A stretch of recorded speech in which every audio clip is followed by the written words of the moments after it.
전미 예수님, 부활 축하드립니다. 네, 박수 한번 칠까요? 네.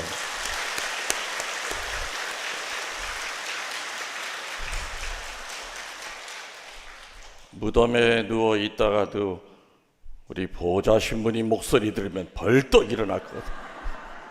얼마나 기운차고 그냥 송곳 같은 목소리가 나오는지. 서운동 성당이 설립이 된 연도가 1933년입니다. 올해로 86년. 감곡 성모순례지 다음으로 청주에서는 제일 오래된 성당이 이곳이죠. 아마 86년 그 어느 해보다도 올해 부활은 우리 서운동 성지 성당이 많은 변화가 있던 그런 해일 겁니다. 맞습니까? 부활은 한마디로 변화입니다. 긍정적인 변화요, 힘 있는 변화요, 선 쪽으로 나가는 변화죠. 좋은 기운이 흘러나오는 변화가 바로 부활의 핵심입니다.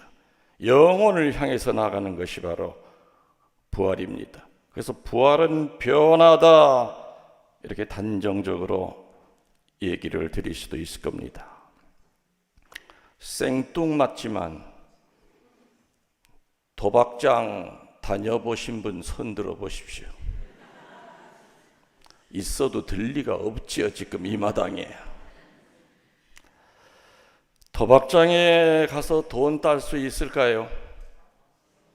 물론 몇 프로는 따게끔 확률을 조정해 놓는다고 그럽니다. 아예 하는 족족 다 잃어버리면 아무도 안 갈 테니까 몇 프로 정도는 적당히 따가게 해요. 근데 그 적당히를 또 무시하고 그 돈 가지고 또 종잣돈으로 또 하다 보면 결국에는 잃을까요, 딸까요? 그래서 도박장에서는 돈 따는 사람은 없는 것이 결론입니다. 여러분들 그거 아십니까? 도박장, 조금 유식한 말로 카지노에서 전혀 볼 수 없는 것 3가지가 있습니다. 일상생활에서는 흔히 볼 수 있지만 도박장에서는 절대로 그 3가지는 놓지 않습니다. 첫 번째, 거울이 없습니다. 도박장에는. 두 번째, 시계가 없습니다. 세 번째, 창문이 없습니다.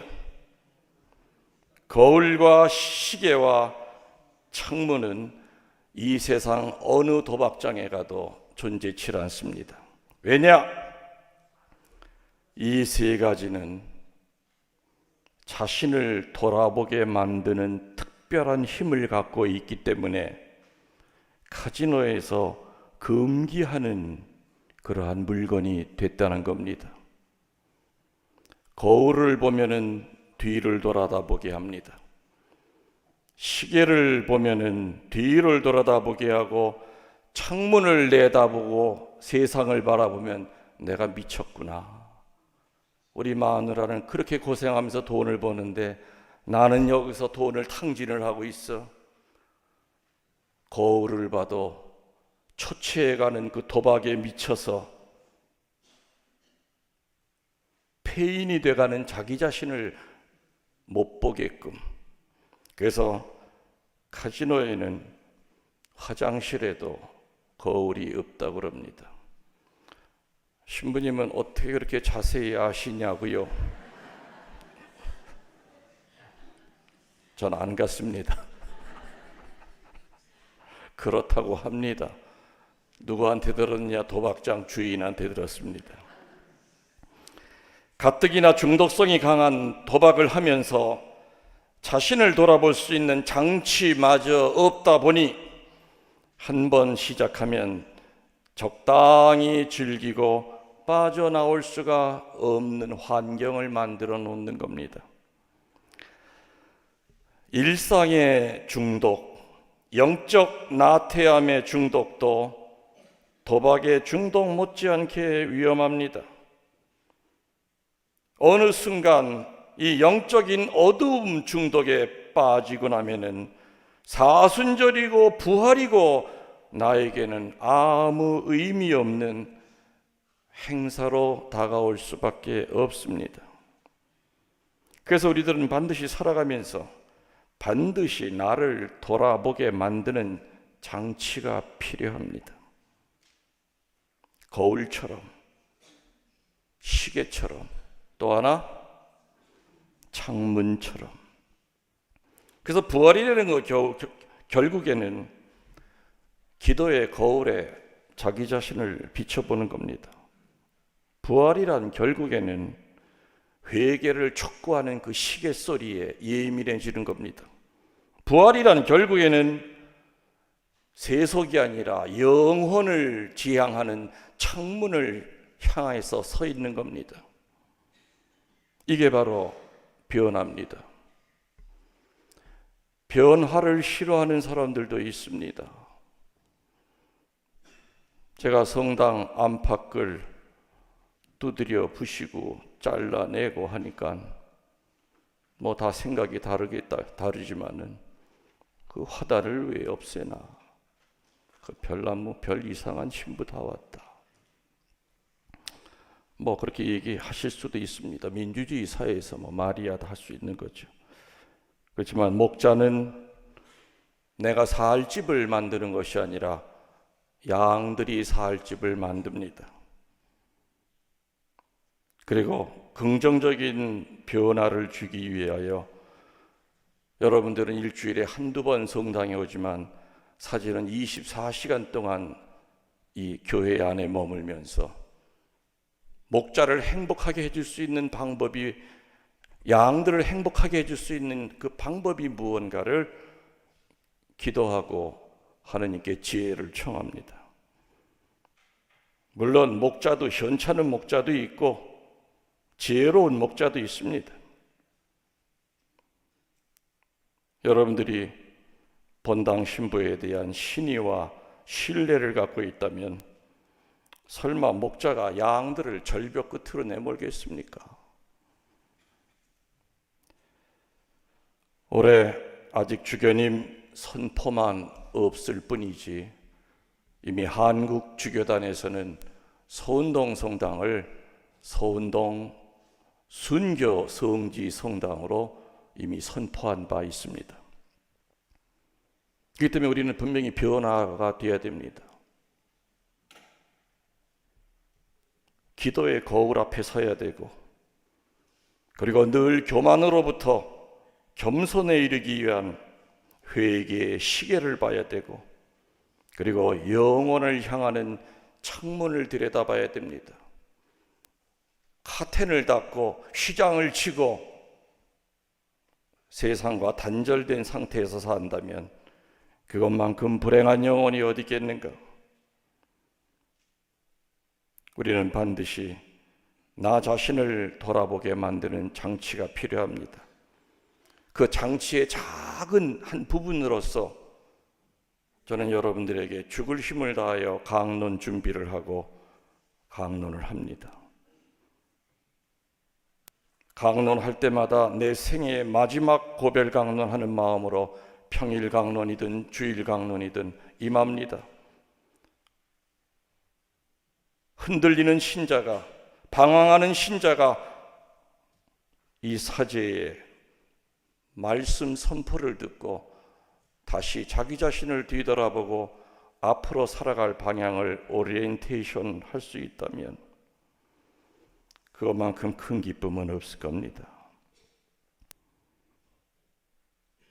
카지노에는, 도박장에는 어둠의 중독을 시키기 위하여 거울과 시계와 창문을 두지 않는다는 이야기, 가슴에 와 닿으십니까? 저도 처음에 그 얘기를 듣고 야, 그렇구나. 하물며 마귀 새끼가 우리들을 지옥에 끌어들이려고 얼마나 수단 방법을 가리지 않고 별의별 어두운 무기를 가지고 우리의 눈을 막고 귀를 막고 모든 오감을 막고 지성과 의지와 감정을 막고 있지 않을까? 우리는 선한 쪽으로 중독이 되어야 됩니다. 악습이 아니라 선습을 갖고 살아야 됩니다. 선한 습관을 갖고 살아야 됩니다. 선을 향하는 습관을 갖고 살아야 됩니다. 서운동성당도 내적으로 외적으로 선한 모습으로 변해갈 겁니다. 이름뿐인 순교 성지 성당이 아니라 그 안에 사는 모든 하느님의 백성은 아름답게 변화되어야 됩니다. 그리고 중심을 잡고 살아야 됩니다. 이름뿐인 순교 성인, 성녀, 복자들을 모시고 있는 이름뿐인 신자들이 아니라 자랑스러운 마음으로 변화되어야 됩니다. 서운동 성당 86년 역사 이래 요즘이 가장 중요한 시기입니다. 일개 본당에서 성지로 발돋움하는 그 시기입니다. 은총이 강할수록 어둠도 깊습니다. 햇볕이 강하게 내려쬐일수록 뒤에는 그림자가 짙습니다. 그래서 우리는 햇볕도 봐야 되지만은 뒤에 짙게 드리는 그림자도 경계하고 늘 겸손하게 햇빛 쪽으로 몸을 돌려야 될 겁니다. 마귀는 어떻게 해서든지 목자와 양들을 이간질시킵니다. 절대 넘어가서는 안 될 겁니다. 저는 여러분들을 위해서 목숨을 바칠 각오로 살아가는 신부입니다. 여러분들은 저를 위해서 목숨 바칠 수 있습니까? 상관없습니다. 안 바치셔도 됩니다. 그러나 나는 여러분들을 위해서 신부님 저 대신 좀 죽어주세요. 그러면 저 죽을 용이 있습니다. 근데 올해는 안 돼요. 바빠서. 조금 시간 지난다. 은퇴 안 되면 찾아오세요. 죽어드릴 용의가 있으니까.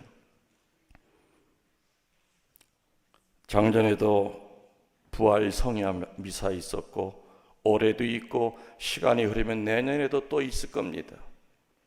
작년 이맘때 여러분들 그리고 1년 지나서 오늘 얼마나 변화되셨습니까? 얼마나 완덕의 길로 다가서셨습니까? 부활은 변합니다. 변화되지 않으면은 부활이 살아생전에 수천 번 찾아온다 하더라도 여전히 그 사람에게 있어서는 부활이 아닐 겁니다. 그냥 행사일 겁니다. 예수님의 부활은, 그분의 부활은 우리들을 변화시키는 겁니다. 하느님께서 베푸신 이 서운동 성당에 내려주신 수많은 은혜에 감사하는 거룩한 부활이 되도록 합시다. 아멘.